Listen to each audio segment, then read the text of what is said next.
Good morning, everyone. Thank you for joining us for ICONversations. The ICON program is designed to celebrate our company's top producers. These agents have not only exceeded capping status, but have also reached exceptional milestones, earning them various stock grants and the opportunity to earn back their paid company dollar. Keenan, Monica, Kelly, Donna, thank you for joining us. Stephen, you're today's moderator. Take it away. All right, hi everybody. Can you hear me okay? Yep. Okay, good. All right, thank you, Brian, for having me here in these ICONversations. I think these are great for everyone. I did one last week. First time I'm the moderator, so bear with me. So I'm just going to start. We'll get going. Just some intro questions. Just if everybody can go around, and I guess I'll start. Well, I'll go last. Question: where are you from? How long have you been with EXP? And how many times have you achieved icon status? So I will go ahead, and whoever would like to start first. I can go first. My name is Monica McDonald. I'm located in Central Florida, about 45 minutes away from Orlando, in a beautiful city called Mount Dora. I've been with EXP for 6 years, and I just reached my fourth time icon status. Married for almost 20 years with 2 beautiful girls. All right, thank you. Kenan, go ahead. Yeah, my name's Keenan Beck. I've been doing real estate about 30 years now. I joined EXP in 2016. I've hit icon status every year since I've been here. So I think I'm 8 or 9 icons now. Austin, Texas is my market. And yeah, that's about it. All right, thank you, Keenan. I guess Donna or Kelly, go ahead. Kelly McCarthy. I joined EXP as a new agent for about 4.5 years ago. This is the 3rd time that I've hit icon status. And I serve the West Palm Beach, Florida area, so Southeast Florida. Donna Roberts. I'm here dual licensed state of Washington. We're in the southwest corner, and Portland, Oregon, right across the river. This is my 20th year in business, and this is my 5th year reaching icon, and that's when I joined EXP was in 2020. I have a small team here. All right, thank you. All right, my name's Stephen Maserlian. I'm in Chicago, Illinois, and I've been with EXP since 2021. Icon each year, so I guess that's 4 years, hopefully going on 5th soon. And yeah, so I'm in Chicago. I've been in the business about 20 years, and yeah, that's about me. That's everything about me so far. I guess next question I'd like to ask the panel. I think it's good because everybody comes from all sorts of different areas, and they get into business in different ways. So I guess my question, and I think it's good for anyone in the audience to hear who's new, is how did you get into the real estate business? And I'll start actually with this one. I started, as most with this particular job, you typically don't jump out of college or high school or whatever and start in real estate, at least where I'm from. So I was graduated college early 2000s, bounced around jobs a couple of years and started in the mortgage business as a loan officer. In around 2005, 2006, I got my license, kind of part-time back then, because you could kind of do it part-time, I feel like, back then, a little bit. And then I was still doing loans, and I didn't really start going full. Then the market crashed, and so loans weren't really good for me at that time. Didn't have a huge book of business. I started going to real estate full-time probably around 2010. So that was my transition into it. So I probably had, I would say, 4 jobs altogether. Not for long periods of time. I was in my 20s, but until I got in this full time, I'd say close to a handful of jobs. And yeah, I'll go ahead and whoever wants to go next. Guys, I'll jump in. My name's Keenan Beck. I got into real estate at a young age of 22 years old. I grew up in a small town in Texas, was ready to get out of there. So I got my real estate license, moved to Austin, was finishing up school, but always worked in real estate kind of full time. Started out doing apartment locating, got into some corporate relo of a little bit more on the leasing side in the apartments, and then really started getting more into home sales right at the end of the 90s or early 2000s. So Y2K, I guess, is probably when I really started getting more into home sales, but still kind of working in the apartment locating, doing a lot of stuff for some big corporations. So yeah, that was the start of my career about 30 years ago. Oh, thank you, Keenan. I should have added, which is kind of rare for Keenan and I actually started in the apartment locating business as well, which That's is awesome. Yeah, which is my dive into real estate. I wouldn't, in our area, it's a really obviously big metropolitan.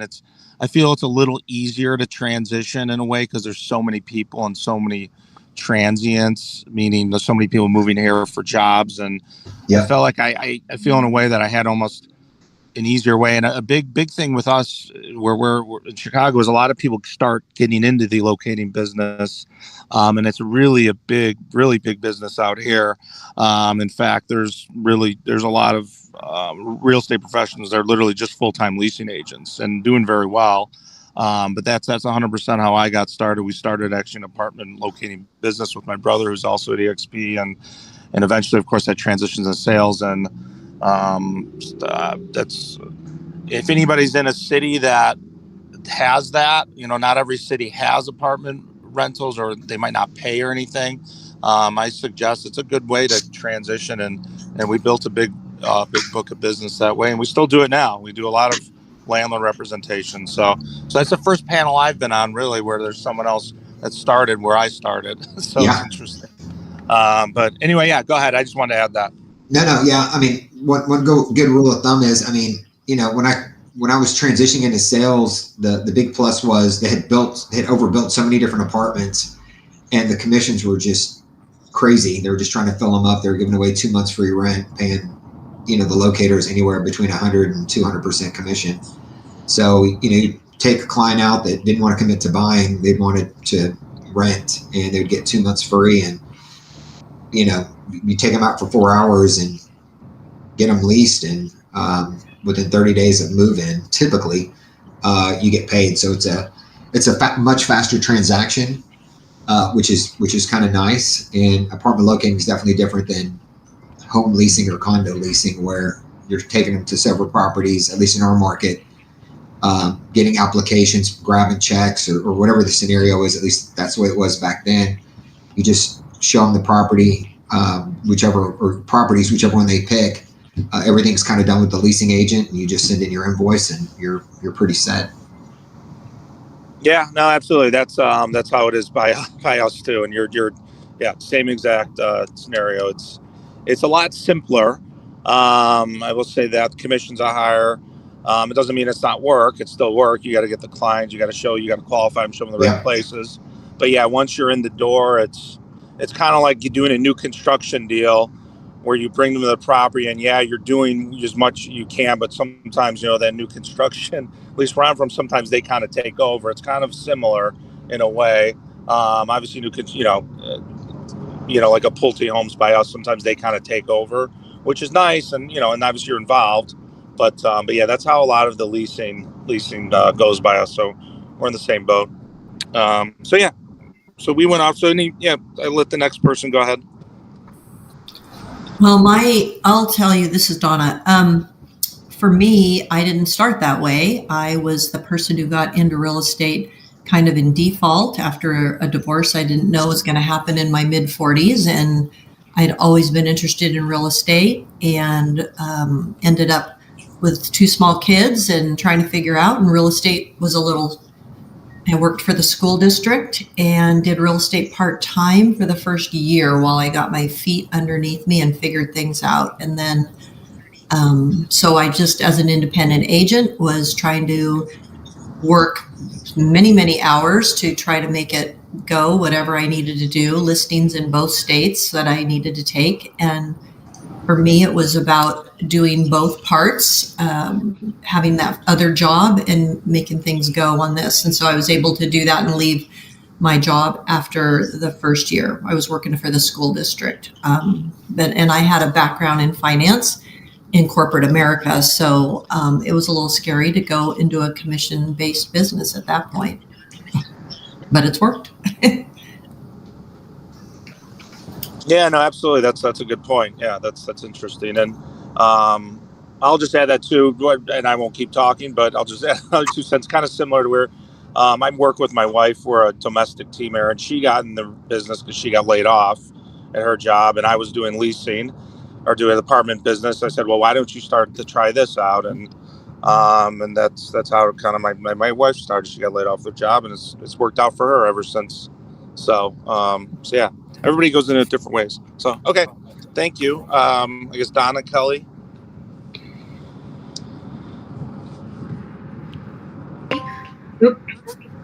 Sorry. It's all right. So Kelly McCarthy. So I got started in real estate 4.5 years ago. It was in COVID. I had just left a long-term relationship and kind of moved back out on my own and didn't really know what I was going to do. But I've always been interested in real estate. I bought my first house when I was 18, and like it signified for me, like at a very young age, like safety and stability and freedom. And it was something that I had always been passionate about. And I dove in.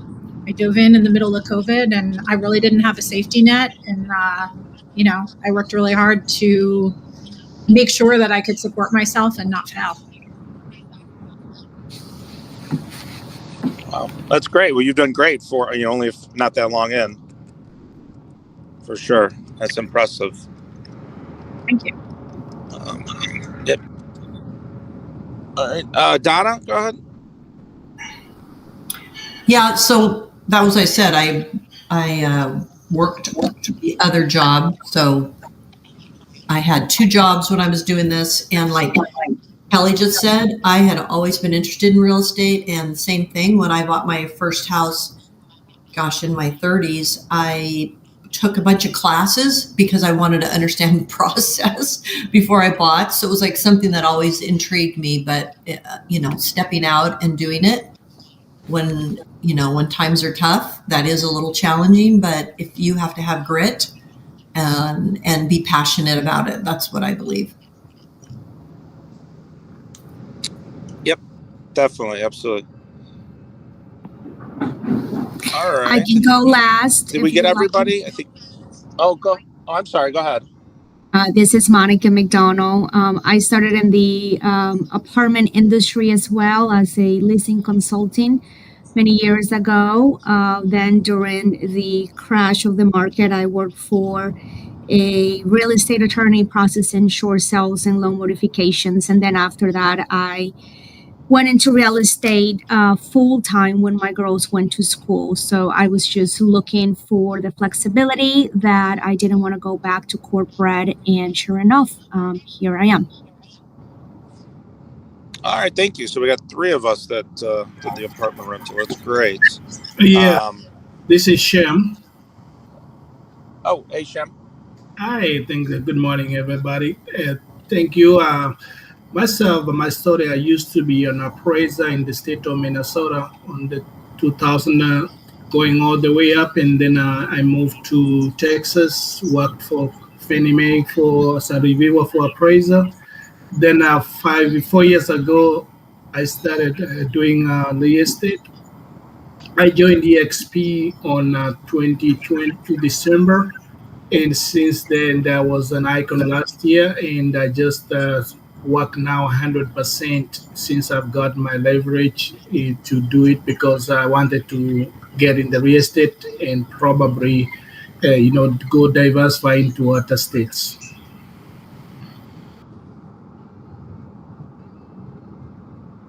All right, great. Well, thank you. All right.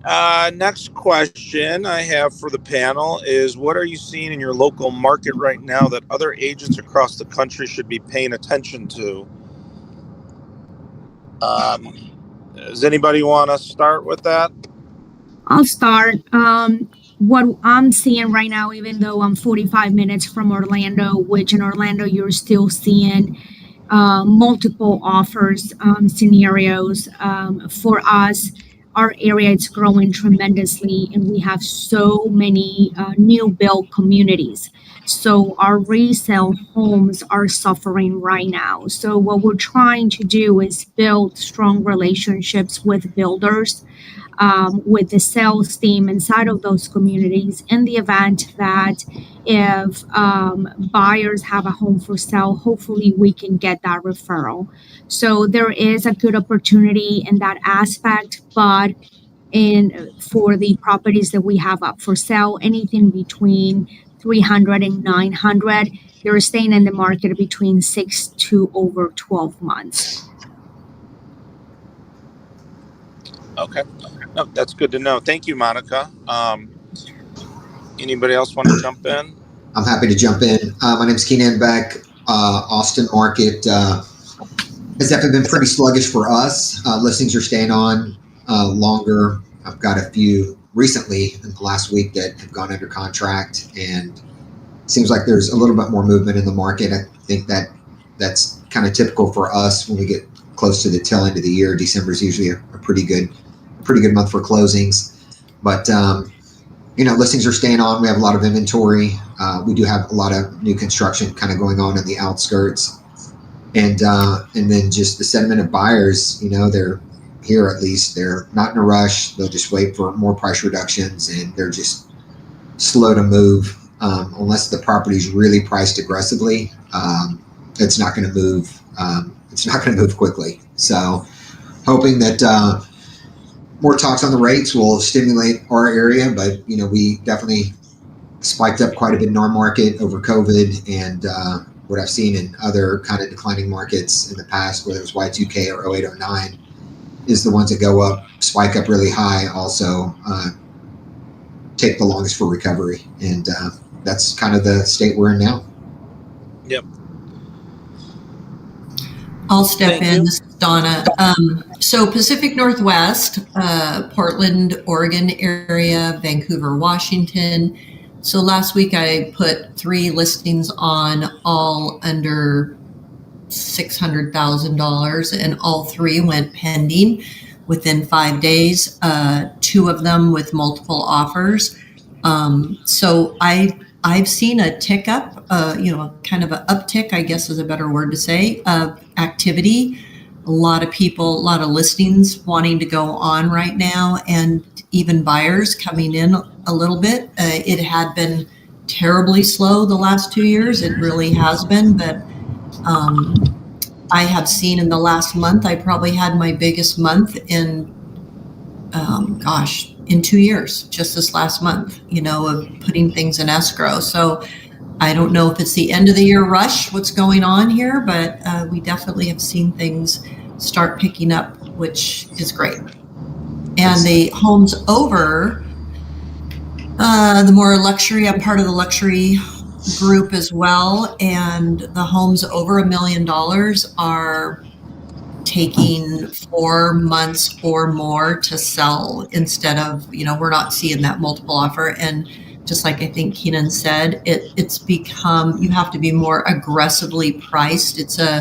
I tell people it's both a beauty contest and a price war a little bit. It's a little bit of both. You need to be positioned so that you're not, you can have a special property and want to pull down a little more, but you need to be more realistic about what's happening. That's good to know, Donna. I do some luxury here too, and out of my 3 listings that went under contract, 2 of them actually were in multiple offers, and I know they were both more than over 60 days on the market. So it was a nice uptick for us over here in the Austin area as well. Yeah, we're I guess we're priced similar to maybe not the Pacific Northwest, but maybe Austin. That, I mean, being where we're at, we're a vertical city, so at least a lot of, or I should say, my market's a lot of the high-rise condos. So what we get a lot of first-time buyers. 1 bedrooms, 2 bedrooms.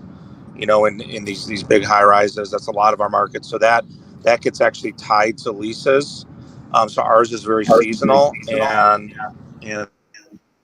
most of the leases then, between, for us, like May through August. So then first time buyers, a lot of them have renewed. So that what happens is our market goes crazy in like February. It's like clockwork around.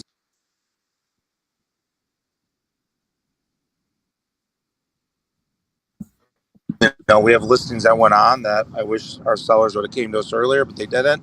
So now they're sitting for a little bit. We just got off the phone with we're just texting with a stager because our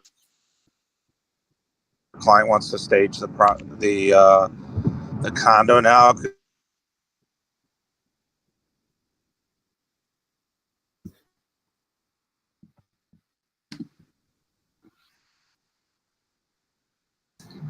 think you're cutting out a little bit. Stephen, we lost you. Hey, Stephen, it appears you may have hit a zone with no reception, but if any of you on the panel want to take over for Stephen while he gets his connection back, that'd be great. Sure. Kelly McCarthy. I'm in the West Palm Beach, Southeast Florida area, and we have 2 completely different markets here, the condo market and our regular single family home market. Our condo market down here heavily favors buyers. There's many buildings and areas that have a year and a half worth of inventory. So we're looking at that completely differently than we're looking at our single family home market. We're pretty balanced here overall. If you kind of take one of the counties that I work in, but there are areas with the top school districts in Southeast Florida, like Boca and Jupiter, that are still favoring sellers, just slightly. What I really see and especially this is a conversation that I'm having with all of my sellers, is we need to be best in show. If we're not best in show with upgrades, finishes, and how we're looking, then we need our price to reflect that. And those are the properties that are still moving and still potentially getting multiple offers. And when I say multiple, I mean 2, not 20 like what we had.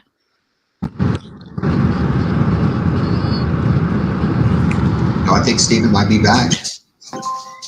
Yeah, sorry, I got disconnected. So go ahead. I don't know where we're at. I missed like the last minute.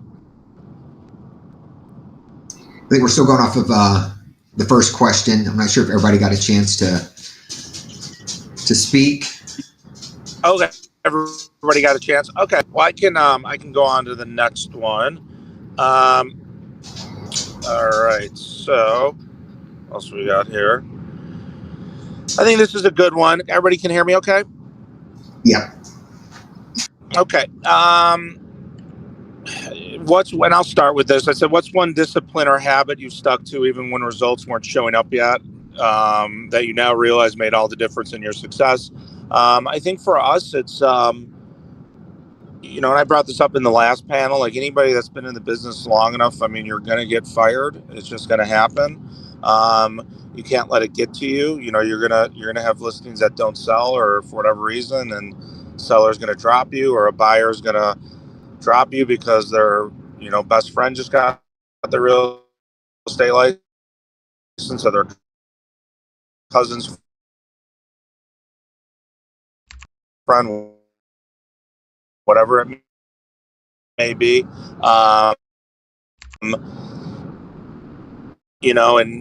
Or maybe you dropped the ball. Maybe you I just kind of.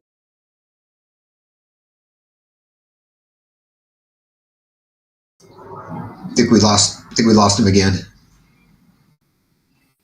Hey, Keenan, if you want to take over for Stephen, that'd be great. Yeah. Donna, what is one discipline or habit that you stuck with, even when results weren't showing up, that now you realize made a lot of difference in your success? Great question. I feel that for me, it's always showing up and being ready to work at 8 o'clock in the morning. I mean, have a calendar, and even during COVID, like I was showered, dressed, sitting at my computer so I could do Zoom calls and be presentable and make sure that I'm trying to have 20 real estate conversations per day.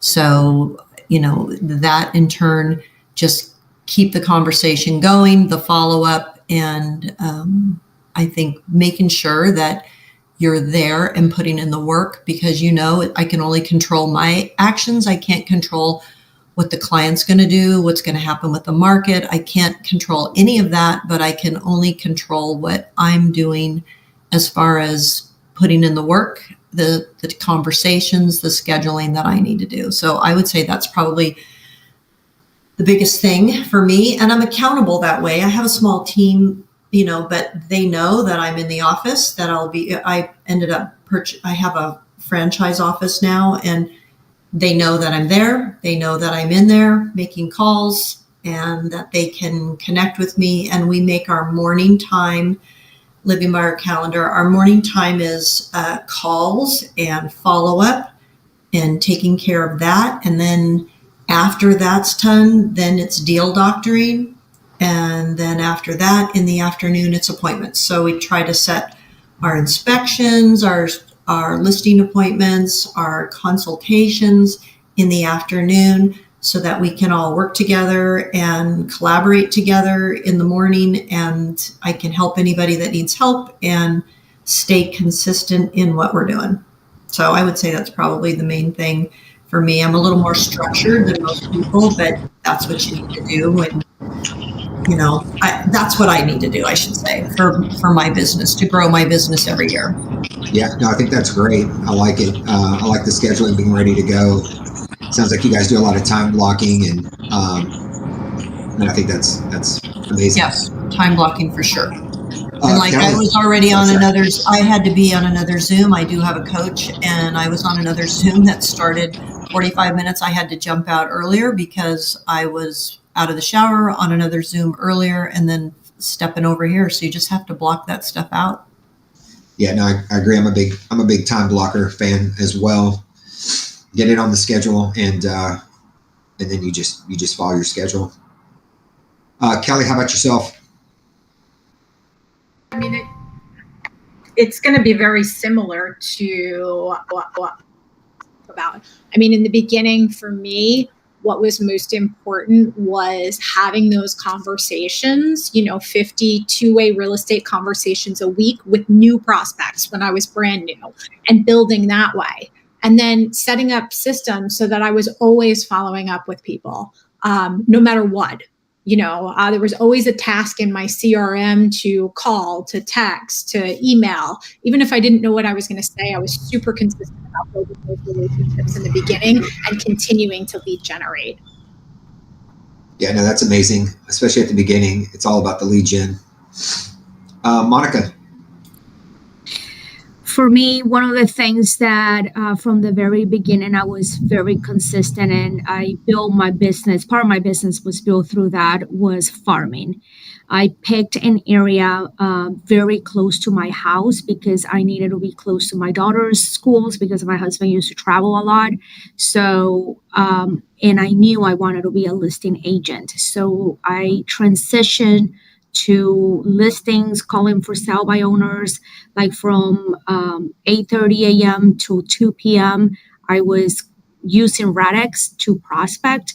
And then as I started having results, then I started sending out postcards. Up to this day, that's something that I still do, and it still gives me business. And then I started adding other things. Once I make one community like my hub community, then I started putting together events for the community. So I have a roadmap for the entire year. In November, we do a goal setting and business plan that pretty much projects what's going to happen the next year, and we just follow everything. So, I mean, that's a long answer, but it all started with the structure of making the calls from 8 to 2. No, that's awesome. I do a little bit of farming myself. I think that's it's all about the consistency. For me, I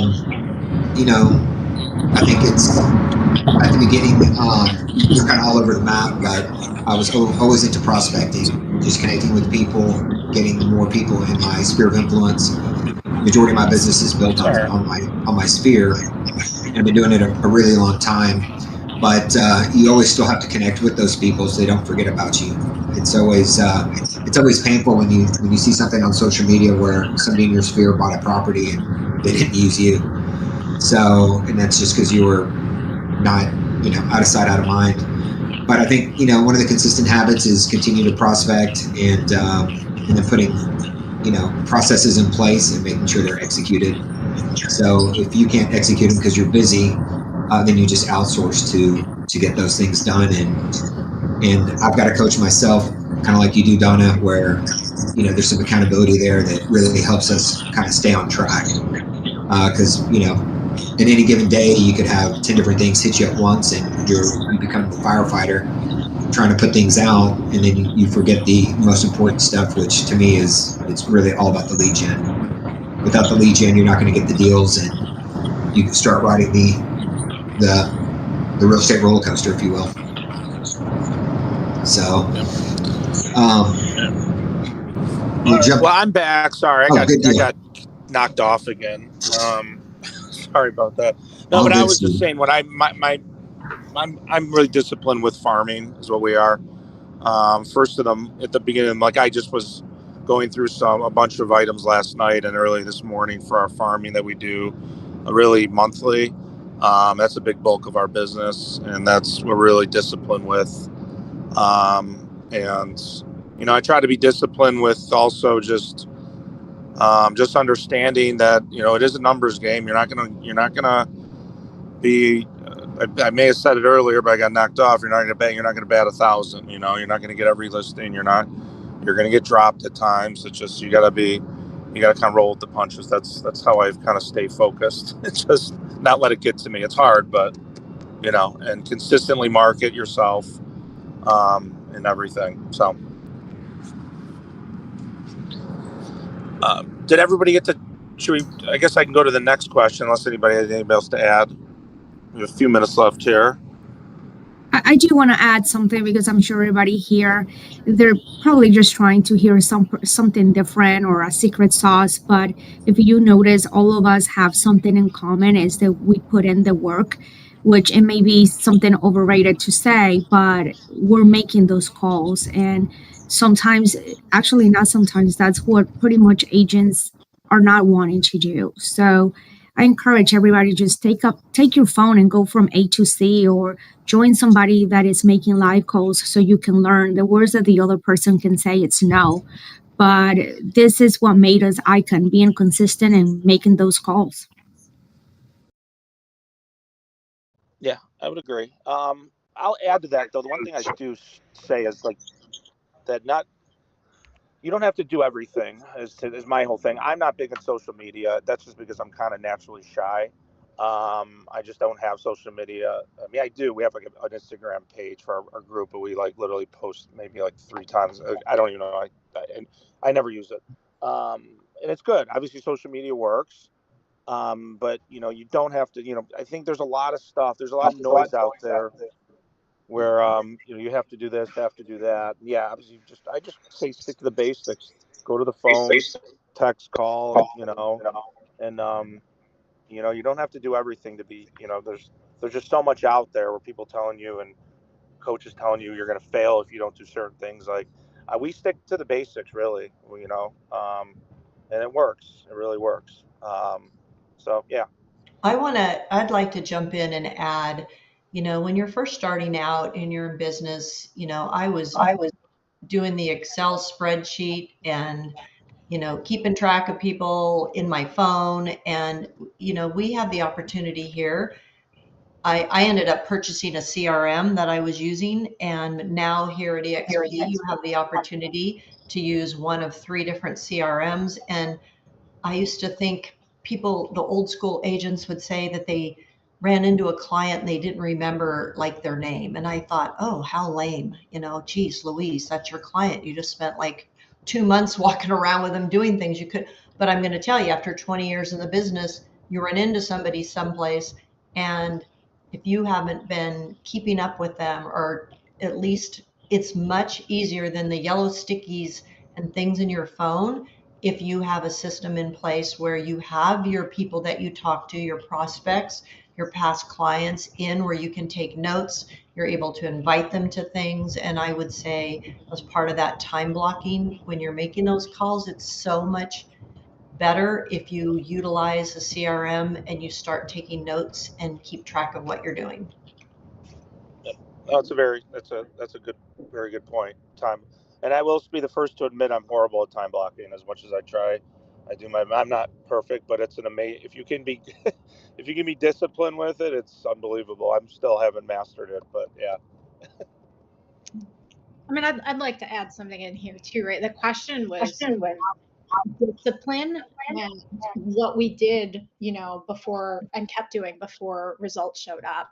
And I'm sure there's some new agents in the audience, and like, I just want to bring up that like discipline in doing what we need to do doesn't and can't rely on how I'm feeling or whether or not I'm motivated. It means that I'm going to put those in the schedule and I'm going to do them no matter what. If I don't feel like doing them, if I'm not feeling well, like, and I think that's such an important aspect of it, that got all of us here. That it's not like I woke up and, oh, I really feel like making phone calls today, or I feel like talking to X, or I want to go chase. It's that I've gotten up and I've done the work no matter how I was feeling.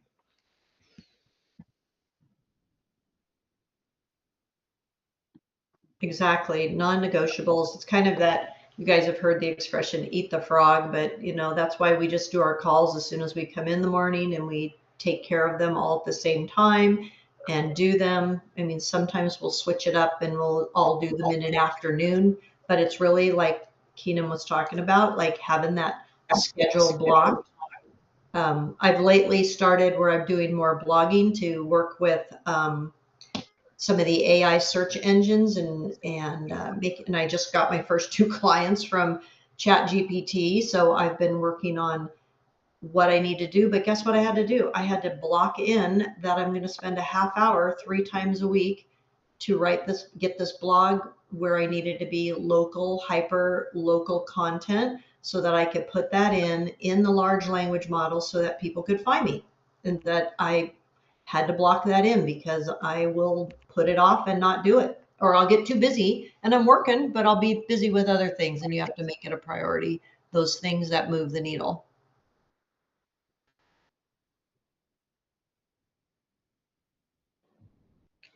Actually, that's encouraging. That was Donna, right?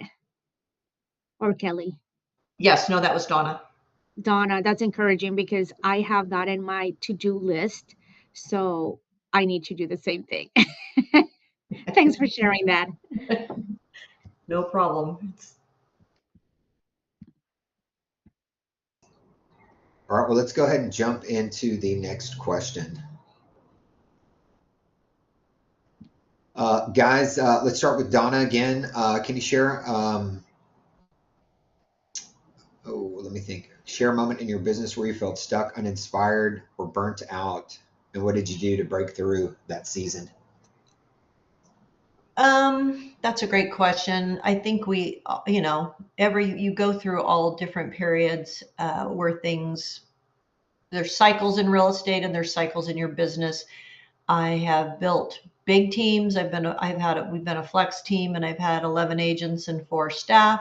And it's, I've also been down and got rid of people and been with me and a showing agent. And I think it comes to me really when I'm stuck is the education piece, and always be learning and growing. And as I mentioned, I had a coach in real estate before I even sold my first place. Like when they were talking about how to do a listing appointment, my coach, I'd never been on a listing appointment, but I wanted to be a student of the business and not get caught up in all the learning so much. You have to have activity, you have to execute. but I wanted to get the information so that I could move forward. Just exactly what I'm talking about with AI right now. Like, I'm involved in a couple different classes and sessions because I need to figure out how that's going to impact my business, and I don't want to be the person that is learning about it from the title company. By the time the title company's teaching it, it's too late. You're behind the curve. So I wanted to just go in and learn new things. So I would think when I'm not inspired, it's really being around people who are doing what I want to do, doing more than me, and learning and plugging in. I think that's amazing. How about you, Kelly? Yeah, hold on. What was the question? What was the question? Right. Oh, I should comment when we felt stuck. So, I mean, for me, this has happened multiple times in my business. And the biggest thing I did to change it was actually earlier this year. I was having one of the busiest years that I've ever had. Earlier this year, I'm working till 2:00 in the morning, not sure how I'm, going to balance everything, and starting to feel like I'm dropping the ball on some of my listings, or maybe not servicing the sellers and doing all the things that I would like to do for them. And, the biggest thing that I did was leverage. I hired somebody finally. I was in my own way for a really long time because I thought I was too busy to set up the systems to, kind of onboard something, because they were all in my brain. They weren't written down. And I sat down with another agent friend of mine, and, he gave me an hour of his time and how you're going to make your system so you can get somebody hired this week. And that leverage, it's only been a couple of months for me. I have a 25-hour a week VA that handles all of the things that I don't want to do. It's allowed me to get some joy back in my business. It's allowed me to invest in, other agents, and to, be able to do things to help people that make my heart happy. Like I took on a seller recently who is in a really bad situation. His wife had passed away. He's upside down on the house, and he's up in New York, and I'm here in Florida. And I was able to, kind of come in and be like, listen, if we need to squeeze every last dollar, we need new flooring, we need paint, we need X, and then just sort of organize a project for him and take it off his hands to reinvigorate him. Because those are the things and the reason that I'm in real estate is so that I can touch people's lives and help people. And now that I have leverage, and now I'm continuing to leverage from this, I'm able to do more of that.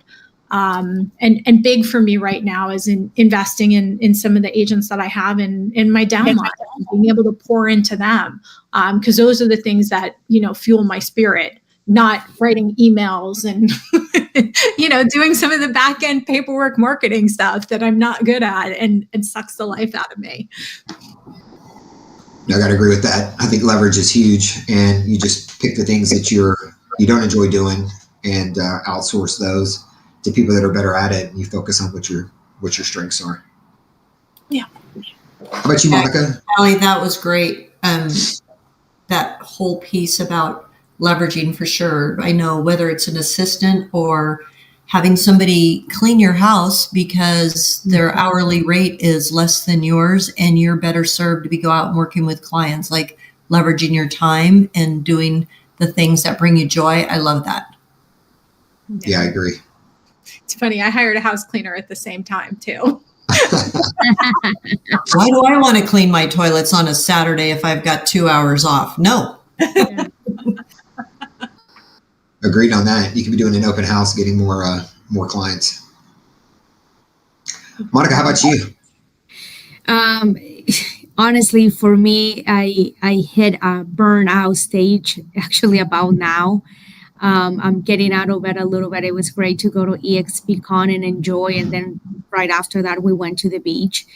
And because all of our events, they start happening as soon as kids go back to school. We have our client appreciation event, and now we're going to have our pies and our team event, our goal setting. So this time of the year, it's filled with tons of events, and this is the part where I get very tired physically.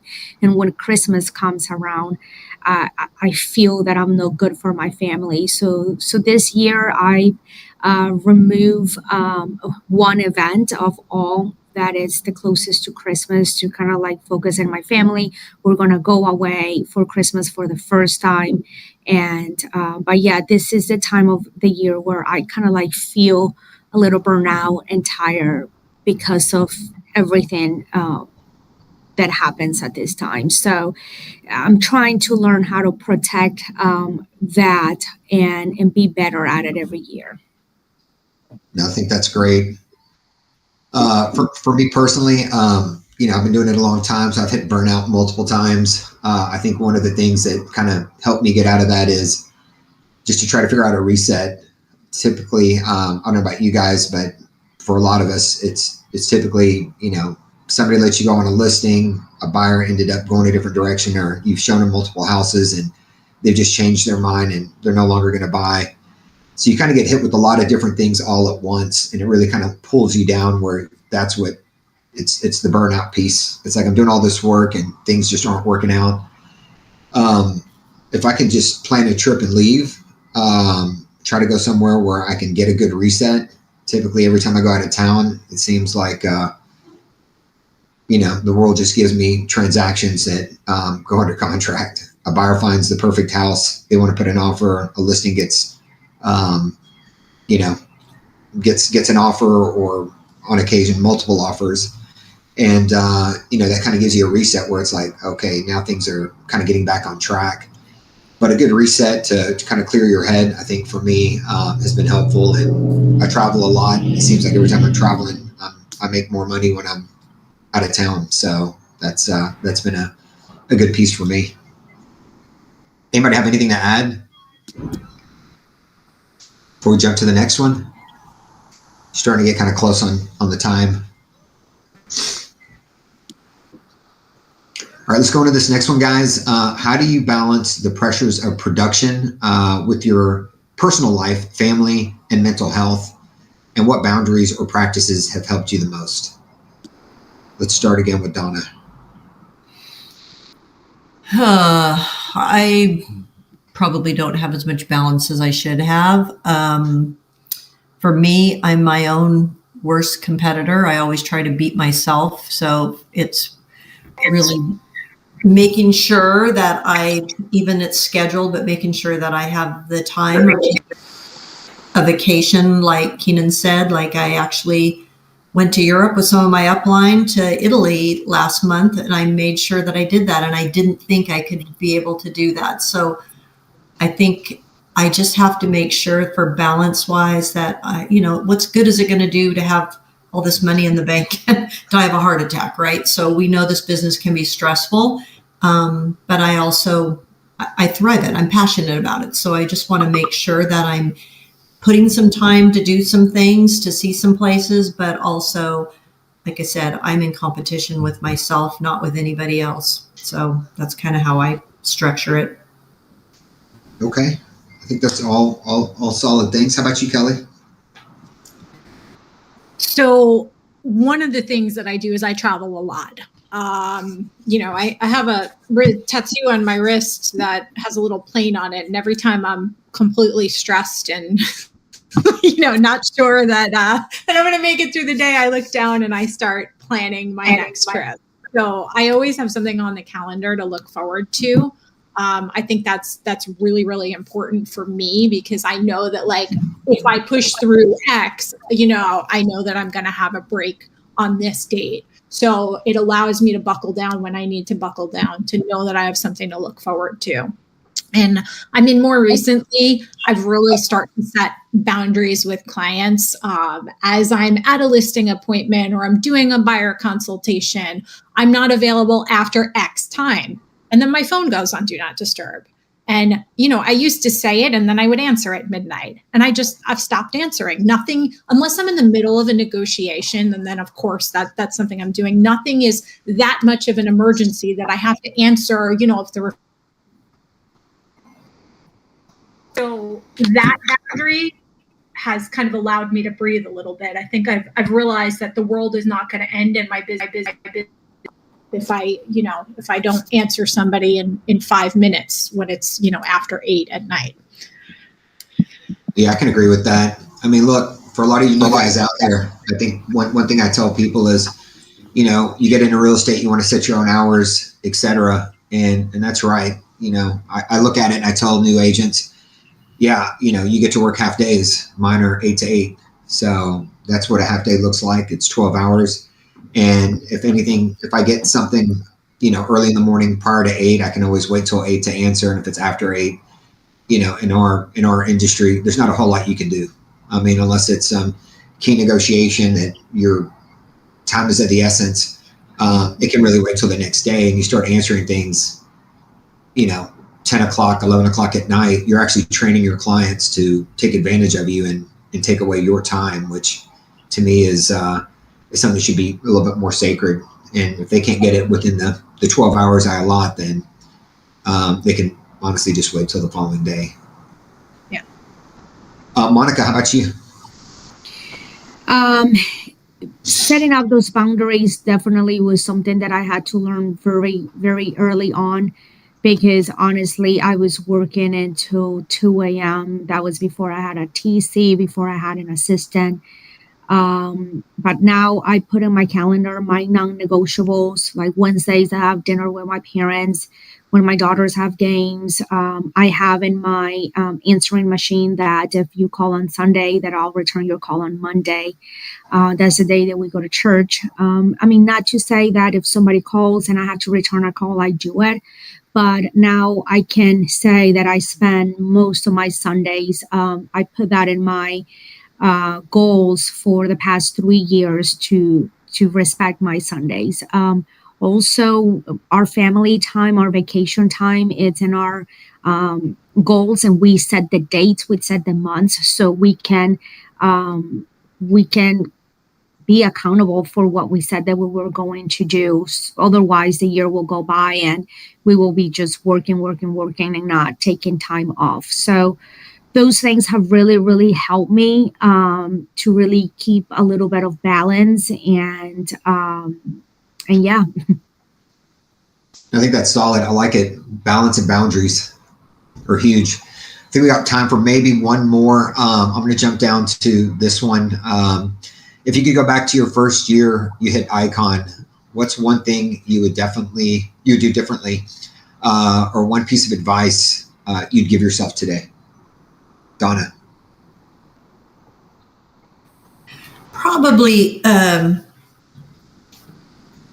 that's a great question. I would say just making sure that I had operational systems in place so that if something happened to somebody in your team or in your, on your, whoever you're working with, your assistant, whatever, somebody gets hit by a bus, something happens, like you have something in place, a video saved, a standard operating procedure, something where, or my assistant if somebody walks off and quits and leaves, that I know how to go in and do that. I know how to go in. I know where to go to the handbook to go in and fix that thing on social media. If I don't maybe do as much of that as I should, I need to at least know how to go in and do it if something happens. So I would say making sure that I had systems or operational procedures in place so that you're not hamstrung if something happens, right? That I know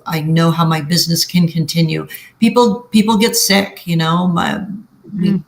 this week, we had somebody on our team have 2 catastrophic things happen to them within 24 hours, 2 separate things. And like to know that we could all step in and help her because we have everything in our CRM, we know where we are in the process. So if you're trying to grow, even if it's just you single with an assistant, or you're trying to work on transactions, to have somebody there that you can step in and know what you need to do if something were to go sideways.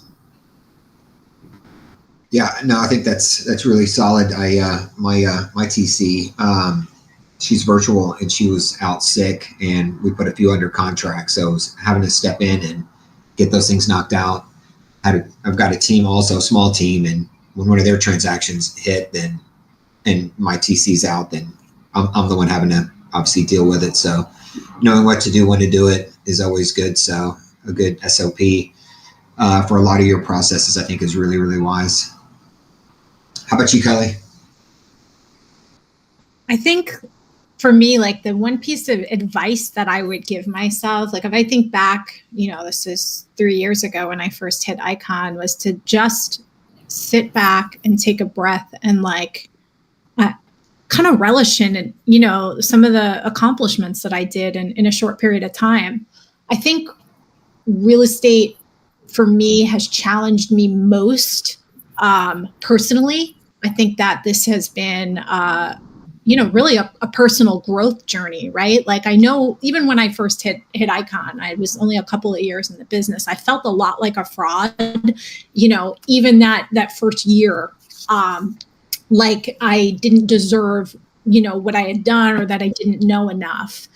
And I think the best thing that I would go back and tell myself is that like I put in the work to get here, and like I might not have had, decades in the business or whatever it was, but I'd done enough transactions and helped enough people and touched enough lives that I could give myself a break. And I think that's the biggest thing is if I could look back and give myself, 3 or 4 how I feel today, a lot more comfortable and a lot less like a fraud. That would be what I would tell. Good advice. Good advice. Monica. Gosh, so many things that I would do differently. But one, I would have hired the right person, the right assistant. I've hired people out of desperation, and then it was just not a good fit. So I think I wasted so much time during that process. And that's the very first thing that I would do. And then instead of trying to do it all, show all the houses myself, I would have brought on a showing partner a lot sooner. I think that's wise. I mean, to kind of reiterate on some of the things you guys have said, if I could go back, advice I'd give myself is just leverage, which is what I mentioned earlier, hiring the right people, because you can really go so much further with the help and support of others, whether it's a transaction coordinator, listing manager, a showing agent, or even just hiring somebody to do showings for you. So you can obviously be in more places than one at the same time is, I think, crucial. And that's probably my bit of advice I'd give myself and I'd give anybody else out there. Guys, I think we need to probably start wrapping up. We probably have a couple questions we can answer. You guys want to put something in the chat, ask the question, and you can direct it to the group or one individual specifically.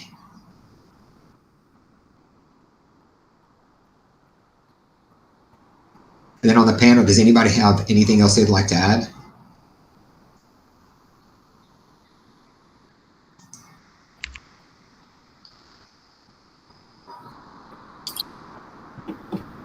All righty then. What sounds like that is going to be a wrap. Guys, I want to thank everybody for obviously coming out and listening to our panel today. I'm sure you can contact any of us directly if you have any one-on-one questions or anything that we can all help with. I know I am always eager to assist at any given time. We do have one question. Where can I find a coach or mentor in EXP? I'm not sure if that's directed to all of us or one of us. Does anybody want to jump on that one? Well, I've had an outside coach outside of EXP for 20 years, a number of different ones. But I also, up there on the board to the left, I'm part of Kyle Whistle, the Fast Forward movement. So we have coaching within I would say check with your upline, because if your direct sponsor isn't somebody that's in touch with coaching, go above them.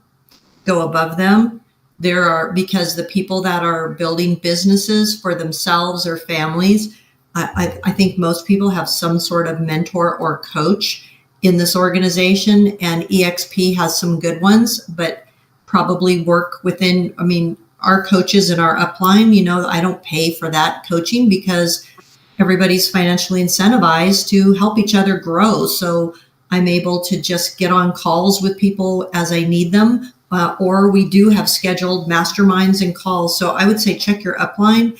And if you have somebody that's not doing that, go above them. And you can find that in your My EXP and your sponsors, 7 levels up.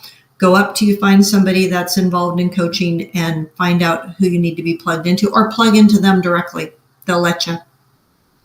I think that's great. I've been coached for probably over 25 years. I use Middleton Coaching. They've done really well for me, and I've had multiple coaches throughout the years. I think EXP's got Success Coaching, which is also an option. And there's a few other ones out there that you can definitely access.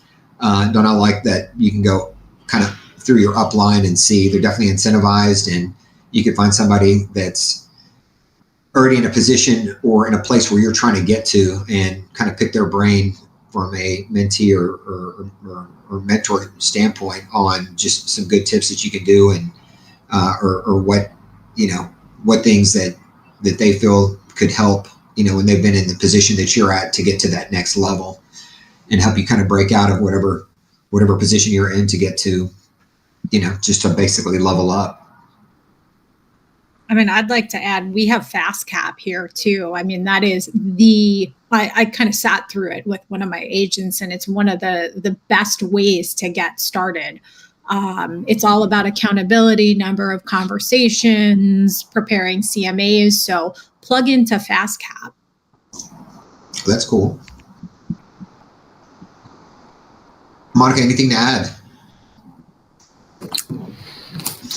You know, definitely reach out to your upper line. I know I paid for a lot of coaching in the past.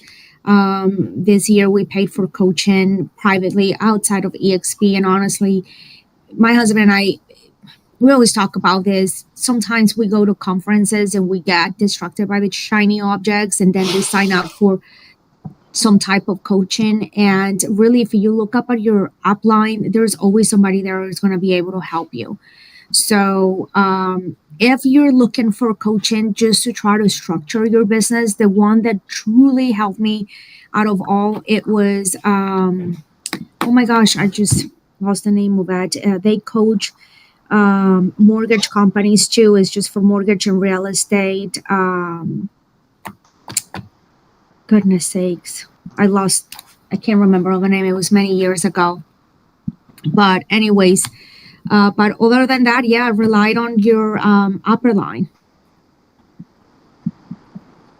Yeah, and I think it depends, like Monica, like what you're saying too, like where you are in your business and what you need for the coaching. So like I started with a company, Real Estate Champions, went over, this was before EXP, went Tom Ferry Coaching. I've been in there for 12 years, and they have the people who are just starting and they don't have their contacts in a CRM. They don't have any schedules. They, you know, and then we've got high level teams that are doing 800, 1,000 transactions a year, have different needs, right? So find a coach that's where you're at, and it doesn't mean you're going to stay with them forever. You can just grow to the next when you're ready, and you've grown and you're ready for the next step.